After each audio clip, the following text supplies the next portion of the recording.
Breaking news, biglaan to walang kawala. PhilHealth Queen timbog na, mauta, Kimbo, nilaglag, kamara, aba. Ayan, syempre itong balitang ating matutunghayan ngayon ay nagbula kay Banat Kapanig TV. At syempre ito po ang inyong lingkod na si BT na magbibigay ng reaksyon at komento dito sa video na ating matutunghayan ngayon. At huwag na natin pagtagalin at sabay-sabay na nating panoorin ang laman ng video na hatid sa atin ni Banat Kapanig TV at bibigyan natin ng reaksyon ng balitang ito. Pasok! Ito ang breaking news ngayon. Viral ngayon sa mundo ng social media. Sadya talagang gagawin ang lahat kasi nakikinabang ang pamilya sa administrasyon ngayon. Binatikos noon ang pamilyang Marcos. Ngayon tila ba naging santo na sa kanyang mga mata. At talagang gagawin niya ang lahat para madiin sa mga kaso ng EJK ang dating Pangulong Rodrigo Roa Duterte, Senator Risa Hontiveros. Tila sinusubuan raw ng benepisyo ng administrasyon. Hindi lamang siya ang naaambunan, pati kapamilya niya. Totoo kaya ito mga kapanig? Hala, totoo ba yan, ma'am? Naku, ha? Alam naman natin, ikaw yung sinasabi na merong prinsipyo daw. Nilalabanan kahit sino, lalong-lalo na. Diba? Yung mga Marcos, kinakalaban mo dati yan, ma'am. Huwag mo itatanggi yan. Diba? Ngayon nga, parang mas pumapabor ka na, diba? Mas pumapabor ka na sa kanila. 'Di ba? Tapos nagagalit ka ngayon sa mga Duterte. Well, talaga namang alam natin yung galit mo is talagang dati pa sa mga Duterte. Wala pa yang 'di ba? Marcos Duterte, wala pa yan. Alam naman natin since day one pa lang is galit ka na sa kanila, inis ka na sa kanila. Pero ikaw is isa ka din sa mga ayaw sa mga Marcos. 'Di ba? Ngayon parang they are the great for you. Parang isa na kung grammar na. Diba? Parang maayos na sila sa'yo ngayon. Aba, anong nangyayari sa bidyong ito? Pero bago tayo magpatuloy mga kapanig, kung bago ka pa lamang sa aming channel, ay huwag kalimutang mag-like, subscribe at i-click ang notification bell para mas maging updated ka pa lalo sa lahat pa ng mga bagong videos na i-upload namin. At yun na nga mga kapanig, tila tahimik nga ang senadora nga si Risa Hontiveros sa mga issue na nag-uugnay sa ating Pangulo na si Bongbong Marcos Jr. matapos puntiryahin ang former president na si Rodrigo Roa Duterte sa nagdaang Senate Blue Ribbon Committee hearing. Baho ng senadora, tila kumalat na sa mundo ng social media. Iba pang impormasyon na mag-uugnay kung bakit tila tatahi-tahimik ang senadora sa issue ng Pangulo. Kilalang international scholar na si Sasroganda Sasot isiniwalat at tiniyak na hindi lamang siya kundi marami pang Pilipino ang tila nahihiwagaan kung bakit gano'n na lamang dinidiin ng controversial na senadora na si Risa Hontiveros ang pamilyang Duterte, particular na ang mag-amang Sara Duterte at ang dating Pangulong Rodrigo Roa Duterte sa mga nagdaang Senate hearing. Nakikita naman sa kanya, 'di ba? Talagang nakatutok lang siya sa mga Duterte. Yung tipong senador ka tapos uubusin mo yung termino mo sa pagkaabala mo sa mga Duterte. Samantalang maraming problema ng bansa na pwede nating lutasin at pwedeng pag-usapan, pero nakapako ka lang doon. 'Di ba? Sa mga Duterte lang. Dati pa yan hindi na nagbabago. Tumakbo ka bilang senador, nanalo ka, ayan na naman. So, ang ibig sabihin, pag natapos ang term mo sa pagiging senador, manalo ka uli, yan na naman. Duterte na naman. Hindi na naman matatapos. Pero may mga ibang problema. May mga ibang issue na dapat mong lutasin. 'Di ba? Na dapat pag-usapan, pero hindi mo nilalagay doon. Namimili ka lang Talagang naka-target lock ka lang sa mga Duterte. Kita naman natin yung pagiging target lock niya. O sasabihin ng iba, bakit nag-iiba naman siya ng iniimbestigan? Sino iniimbestigan niya? Si Kibuloy, na meron din connection sa mga Duterte, kaibigan ng mga Duterte. Diba? Kumbaga, iniiba lang niya yung investigasyon, mag-iiba siya, pero kailangan meron pa rin connection sa mga Duterte. Diba? Pero yung mga issue na iba na nagkakaroon ng reklamo, kung gaya nito, kung may mabalitaan sa administrasyon, hindi niya para pag-usapan yun. Kumbaga para siyang walang nadidinig, may dumadaan lang sa likod niya, wala siyang nakikita, wala siyang nararamdaman. Dahil kung noon, tawagin niyang magnanakaw di umano ang pamilyang Marcos. Ngayon, tama, dati galit na galit siya dyan sa mga Marcos. 'Diba? Marami nga kasing galit ngayon dati sa mga Marcos na talaga ngayon kumakayakap sa mga Marcos naman talaga ngayon. Akala mo close, 'di ba? Akala mo ang laki ng nagawa nila sa mga Marcos. 'Di ba? Si Apo Lakay nga, 'di ba? Hindi maipalibing dati. O ano bang nagawa nyo? May nagawa ba kayong mga sipsip? Wala naman kayong nagawa. Sino lang ba ang may nagawa dyan? No? At binaliwala kung ano ang masasabi ng mga tao sa kanya. O di ba si FPRRD lang, wala nang iba. Si FPRRD lang ang nakapagpalibing kay Apo Lakay. Nakapagbigay galang kay Apo Lakay. Yung ngayon, yung mga nagsisipsipan ngayon yan, yung mga yumayakap sa mga Marcos kunwari, ano ba ang nagawa nilang mabuti sa mga Marcos? Wala silang nagawang mabuti sa mga Marcos. 'Di ba? Halos isuka nila ang mga Marcos, halos isumpa nila, gawin nilang masama. Sabihan nilang magdanakaw, lahat ng masasakit na salita at pagbibintang ginawa nila sa mga Marcos. Ngayon, close na. Ay di wow. Naging kaalyado na ito. At kahit nakikita na ang kapalpakan na nangyayari ngayon sa ilalim ng administrasyon, ay tikom ang bibig nito. Walang takot na isinawalat ng kilalang international scholar Pakakain-kain pa nga ng steak. Siguro di ba? na si Sastro Ganda Sasot at ibinuking na kaya pala tahimik ang bibig ng kontrobersyal na senadora ay marahil di umano'y nakikinabang ang pamilya ng Senator Risa Hontiveros sa pabor at tila pagkaka-appoint ng kanyang kapatid sa BBM administration. Ayon pa sa kanya, parte di umano ng gobyerno ang kapatid ng senadora at nakapwesto na pala sa Tourism Department ng Marcos administration. Ay talagang hindi ka na makakakibo. Hindi kapag ikaw talaga, nabigyan ka ng posisyon, gano'n, syempre, may utang na loob ka eh. Ang hirap talaga pag ikaw ay nagkakaroon ng utang na loob. 'Di ba? Pag binigyan ka ng pabor. Kahit na minsan gumawa na ng hindi maganda, talagang, may utang na loob ako dyan, di ako Kaya minsan talaga, mas maganda yung wala kang pinagkakautangan ng loob eh. Binabayaran mo na lang talaga eh. Mga nakaraang taon. Ayon pa sa social media post ito, and I quote, "Alam nyo, dapat galangin ninyo si Senator Risa Hontiveros kasi syempre, pigil na pigil lang kanyang since 13-year-old anti-Marcos na pasmadong bibig. Kasi syempre, jahi na magiging anti-Marcos ka pa rin. Pero ang kapatid mong si Jengay Hontiveros Malbar, i-member ng Private Sector Advisory Council, Tourism Sector ng BBM Administration. Kaya saludo ako kay Risa Hontiveros na hindi na niya sinasabi itong mga sinasabi yan noong 2019. Another Marcos to solve corruption.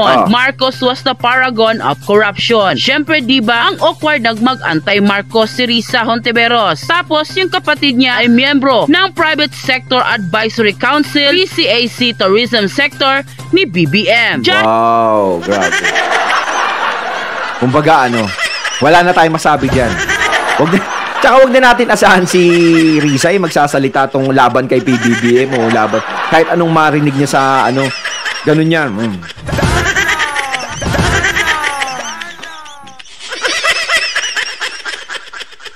Ahiyan. End quote. Mas matindi pa ang sunod na pasabog ng international scholar na si Sastro Ganda Sasot na talaga naman daw ikinagulat ng mamamayang Pilipino dahil baho di umano ni Risa Hontiveros isiniwalat niya na bukod di umano sa kanyang kapatid na si Jengay Hontiveros Malbar, tila kasama rin sa Marcos administration na na-appoint ang asawa nito na si Pablo Gabriel Malbar. Mantakin mo, marami ka ng utang na loob niyan ha.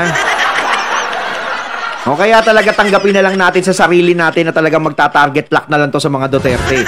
Lalong-lalo na pabor ngayon na magkaawa yung magkabila, mga Marcos Duterte. No, mas lalo syempre sulong Risa, parang gano'n yun. Pagpapatuloy niya yan. Pero ang problema, hindi talaga siya manalo sa mga Duterte. Wala talaga eh. Hindi yung powers niya, yung pangarap niyang makaharap yung mga Duterte is talagang ma'am, hindi talaga umuubra. Diba? Pero kung to si Risa talaga is talagang transparent, no? Magaling na senador to kung tutuusin eh. Diba? Oo. Kasi mahilig siya mag-iimbestiga. Diba? Lagi niyang inuusisa. Diba? Mahilig siya mag-usisa. Diba? Oo. Kung siya transparent na tao at walang pinipili, walang kinikilingan, walang pinoprotektahan, serbisyong totoo lamang. Diba? Okay naman eh, pero yung problema, may kinikilingan, may pinaprotektahan, may Hindi kasi kaya siya magaling magkalikot ng problema ng iba. Magaling makiisyoso, magaling mag-ungkat ng kung ano-ano. Ayun eh. Pa sa kanyang revelasyon. And I quote, "They're kakamping. Thank me later." Jengay Hontiveros, the sister of Risa Hontiveros, is a member of the BBM administration's Private Sector Advisory Council Tourism Sector. In February 2024, the husband of Jengay, Pablo Gabriel Malvar, have been appointed by Marcos Jr. as Private Sector Representative of the Audiovisual Media Domain of the Philippines Creative Industry Development Council, PI. Maniniwala pa rin kayo na si Risa Hontiveros ay oposisyon to Marcos. And quote, matapos nga ang pasabog na ito ng well-known ang parang nagiging oposisyon ngayon, parang sinasabi nila mga Duterte na eh. Yung mga oposisyon talagang nakilala dati is hindi na oposisyon yan. Diba? International scholar ay tila mas nagulantang ang mga kababayan natin na akala yun lang na may pinakamas pasabog na isiniwalat pa nito na talagang kumapit daw ang mga sambayan ng Pilipino. Ano naman yun? Naman ay pinakaalas nito laban kay Senator Risa Hontiveros. Matapos kasi ang tila mga koneksyon ng senadora at pagkaka-appoint ng kanyang sariling kapatid at bayaw nito sa mismong gabinete na itinuturo nilang magnanakaw noon. Nagulantang ang lahat sa huling pasabog nito matapos questionin ang 10 million pesos of work budget ng Office of the Vice President o OVP para sa publication ng aklat na ginawa mismo ng Vice President Sara Duterte. Tila bistado di umano si Senator Risa Hontiveros. Kontakin mo, pati aklat no? Yung aklat, yung babasahin, alam natin papakinabangan ng kabataan. Talagang, ano yan? Basta pag sa mga Duterte nang gagaling yan, kurakot yan, masama yan. Lahat ng ilabas ng mga Duterte laging may meaning. Kaya nga parang lumalabas ngayon sa panahong to, yung mga Duterte ang mga pinakamasamang tao. Wala nang iba, parang gano'n. Mahigit 480 million pesos na wala man daw official receipt o liquidation mula sa COA na tila pinakikinabangan ni Hontiveros magmula lang maupo ito bilang senador. Nang lumabas nga ang balitang ito ay umani agad ng samut-saring komento mula sa marami sa ating mga kababayan na kung saan ay marami nga sa kanila ngayon ang hindi napigilan ng kanilang sarili na maglabas ng kani-kanilang hinaing at komento sa mundo ng social media. At ayon pa sa kanila, yan ang sinasabi ko, mahilig po muna ng baho ng iba, pero baho niya, hindi niya nakikita. Samantala, ang dami niyang baho. Diba? Parang ang tingin mo sa iba, diba? Yung tingin mo sa iba is parang napakabaho nila. Pero hindi mo alam sa sarili mo na nangangamoy ka pala kasi immune ka na sa amoy mo kaya hindi mo maamoy. Diba? Kasi katulad nga yung nai-issue sa kanya na hindi niya pa sinasagot. Diba? Hindi pa yata niya sinasagot yun eh. Dapat is hinaharap niya yun. Bago ka humarap sa issue ng iba, is dapat sagutin mo muna yung sarili mong issue. Kung madumi yung bakuran mo, dapat ba linisin mo agad yung bakuran ng kapitbahay mo? Uunahin mo yun kaysa sa bakuran mo? Lilinisin mo yung bakuran ng kapitbahay mo, pagkatapos mong linisin yun, madumi yung bakuran mo, iiwan mo marumi yung sayo. Diba dapat nililinis mo muna yung bakuran mo bago ka maglinis ng bakuran ng iba kung sinisipag-sipag ka. Diba? Dapat ganun. Hindi ka pwedeng umano sa iba kung meron kang ano sa'yo. Ganyan. Na lumalabas, lalo na ang PhilHealth. Siyempre may utang na loob kay BBM dahil na-appoint kapatid niya sa isang government post. Walang prinsipyo, mas masahol pa sa pagmumura ni PRRD. Kaya nga gawain nilang ibintang sa iba ang estelo ng mga pasawa kakaliwa na walang Diyos. Tama yung sinasabi ni tatay, hihilahin siya sa impyerno at ako mismo ang maglilitsyon sa kanya. Yan ako natawa yung sinabi ni Tatay Digong, hihilahin siya sa impyerno. Hihilahin kita, ma'am.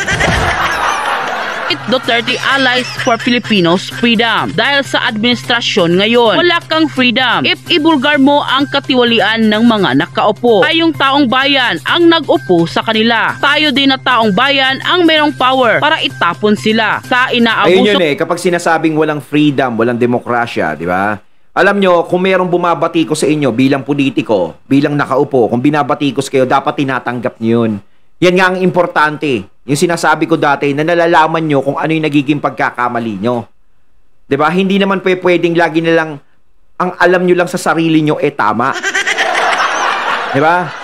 Kasi sa inyo, oo, sige, tama yung ginagawa nyo, maganda yung ginagawa nyo sa sarili nyo. Sa mga kasama nyo dyan, tama. Ang problema sa taong bayan is hindi magiging maganda. So, paano mo malalaman yung pulso ng taong bayan tungkol sa'yo kung tatanggalin mo yung mga nagsasalita o kumikriticize sa'yo? Ngayon, kapag naririnig mo yung mga kinikritiko sa'yo, kinikriticize sa'yo, kung ikaw ay may konsensya kang tao, maaari mong baguhin o ayusin kung ano yung naririnig mo. 'Di ba? Na hindi maganda tungkol sa'yo. Pero kung ikaw talaga is kapangyarihan lang ang gusto mo, wala kang pakialam sa mga tao, tatanggalin mo ang demokrasya ng mga tao na magsalita laban sa'yo. Ganun yun. Itong kapangyarihan na meron sila. Ayon, at ating natunghayan ng video na nagbula kay Banat Kapanig TV. Ayan mga katunay, anong masasabi nyo tungkol dito? Comment lang po kayo sa comment box. So once again, I'm BT and I'm out. Peace.